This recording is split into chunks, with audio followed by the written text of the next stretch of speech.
প্রশ্ন, গুরুত্বপূর্ণ প্রশ্ন। কারণ অধিকাংশ মানুষ আজকাল নামাজ যেই সময় ফরজ হয় সেই সময় নামাজ আদায় করা শুরু করে না। নামাজ ফরজ হয়ে যায় সাবালক হলে, সাবালক হওয়ার কোনো লক্ষণ পাওয়া গেলেই। সেটা স্বপ্নদোষ হতে পারে, আর গোফ মোচ গজা হইতে পারে, অথবা নাভিন্ন লোম পশম গজা হইতে পারে। আর যদি এগুলো কিছুই না পাওয়া যায় আর 15 বছর বয়সে পৌঁছে যায়, তাহলে 15 বছরের সাথে সাথেই নামাজ ফরজ হয়ে যায় ছেলেদের ক্ষেত্রে। মেয়েদের ক্ষেত্রে এর অনেক আগে 9 বছর, 10 বছর, 11, 12 এর মধ্যেই চলে আসে, মাসিক ঋতু চলে আসে।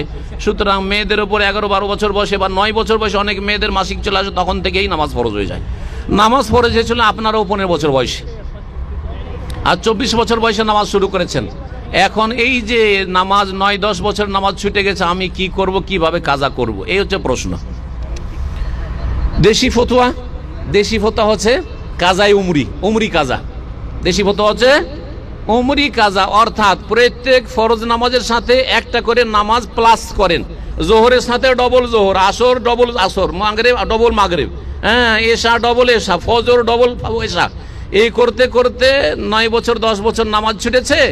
দেশের এক শ্রেণীর হুজুররা শিখায় তুমি 10 বছর কি করো, উমরি কাজা করো। এটি বিদআত, যার কোনো দলিল না কোরআনে আছে, না হাদিসে আছে, না সাহাবায়ে কেরামদের আমলে আছে। তাহলে সহি ফতোয়া কি এই ক্ষেত্রে?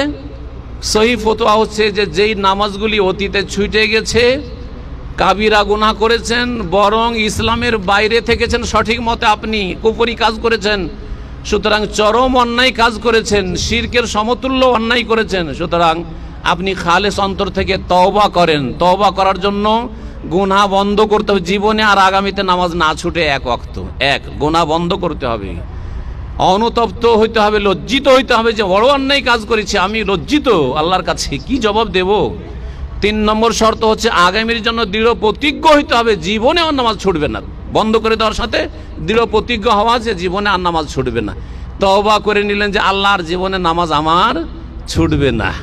এই তওবার মাধ্যমে আল্লাহ বলছেন, ইয়া কুল ইয়া ইবাদিয়াল্লাযিনা আসরাফু আলা আনফুসিহিম লা তাকনাতু মির রাহমাতিল্লাহ ইন্নাল্লাহা ইয়াগফিরুয যুনুবা জামিআ। হে ওই সব লোকেরা, হে আমার বান্দারা, আল্লাহ বলছেন যারা আসরাফু আলা আনফুসিহিম, খুব জুলম অত্যাচার করেছো, বাড়াবাড়ি করেছো, নামাজ ছেড়েছো, শিরক করেছো, কবরে সিজদা করেছো, লা তাকনাতু মির রাহমাতিল্লাহ, এখনো বেঁচে আছো, শিরকের অবস্থায় মরে যাওনি, বেনামাজি মরে যাওনি, আল্লাহর রহমত থেকে নিরাশ হয়ে যেও না।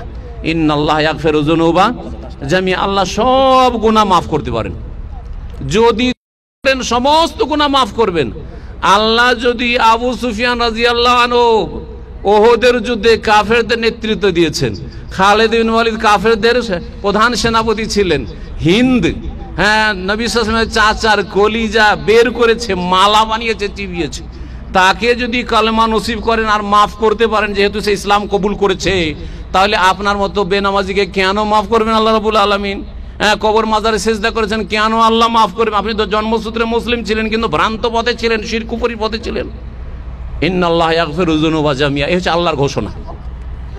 তাহলে আল্লাহ তওবা দিয়ে মাফ করবেন।